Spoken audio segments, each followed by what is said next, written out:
ಒಟ್ಟು ಈಗಾಗಲೇ ಎಲ್ಲ ರೀತಿಯಾದಂಥ ಸಿದ್ಧತೆಗಳು ಆಗ್ತಾ ಇದೆ. ಅಂದರೆ ಇನ್ನೇನು ಕೆಲವೇ ಕ್ಷಣಗಳಲ್ಲಿ ಅದರ ಅಂತಿಮ ಸಂಸ್ಕಾರ ಮುಗಿದ ಬಳಿಕ ಆ ಒಂದು ಮೃತದೇಹವನ್ನು ಬಿಟ್ಟುಕೊಡ್ತಾರೆ. ಒಟ್ಟು ನೀವು ನೋಡ್ಬೋದು ಈಗಾಗಲೇ ಕಾರ್ಯಕರ್ತರು ಕೂಡ ಹೆಚ್ಚಿನ ಸಂಖ್ಯೆಯಲ್ಲಿ ಈ ಒಂದು ಜಾಗಕ್ಕೆ ಆಗಮಿಸಿರುವಂಥದ್ದು. ಇನ್ನೂ ಕೂಡ ಕಾರ್ಯಕರ್ತರು ಬರ್ತಾ ಇದ್ದಾರೆ. ಕಾರ್ಯಕರ್ತರ ಕಾರ್ಯಕರ್ತರು ಹೆಚ್ಚು ಬಂದಂಥ ನಂತರದಲ್ಲಿ ಅವರ ಕುಟುಂಬಕ್ಕೆ ಒಂದು ಬಿಟ್ಟುಕೊಟ್ಟ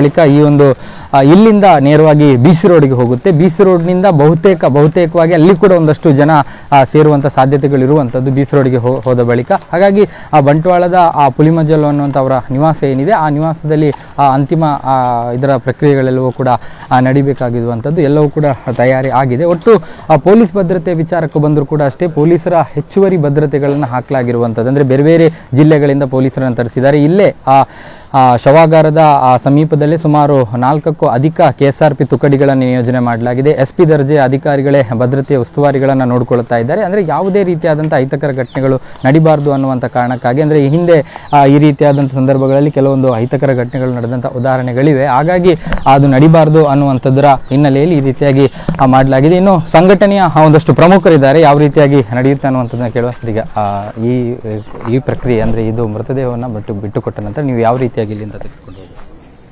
ನಾವು ಈಗ ಇಲ್ಲಿಂದ 9 ಗಂಟೆಗೆ ನಾವು ಇಲ್ಲಿಂದ ಸೀದಾ ಮನೆಗೆ, ಈ ಕಡೆ ಪಡೀಲು ನಂತೂರು ಪಡೀಲಾಗಿ BC ರೋಡ್ ಆಗಿ ಬಂಟ್ವಾಳ ಆಗಿ ಮನೆಗೆ ಇದು ಹೋಗುವಂಥ ವ್ಯವಸ್ಥೆಯನ್ನು ಮಾಡಿದ್ದೇವೆ.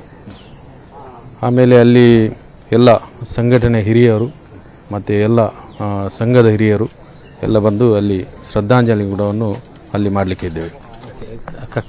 ಕಾರ್ಯಕರ್ತರು ಏನಾದರೂ ಬರುವಂಥದ್ದು, ಮೆರವಣಿಗೆ ಕಾರ್ಯಕರ್ತರು ಎಲ್ಲರೂ ಅವರ ಆತ್ಮಕ್ಕೆ ಶಾಂತಿ ಸಿಗಬೇಕಂತ, ಹಾಗಾಗಿ ಎಲ್ಲ ಕಾರ್ಯಕರ್ತರು ಬರಲಿಕ್ಕೆ ಇದ್ದಾರೆ, ಬರ್ಬೋದು.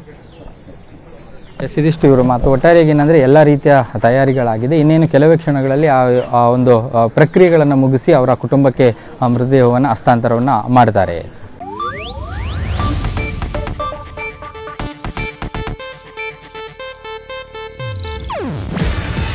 ಇದು ಏಷ್ಯಾನೆಟ್ ನ್ಯೂಸ್ ನೆಟ್ವರ್ಕ್ ಪ್ರಸ್ತುತಿ. ನೀವು ನೋಡ್ತಿದ್ದೀರಾ ಏಷ್ಯಾನೆಟ್ ಸುವರ್ಣ ನ್ಯೂಸ್.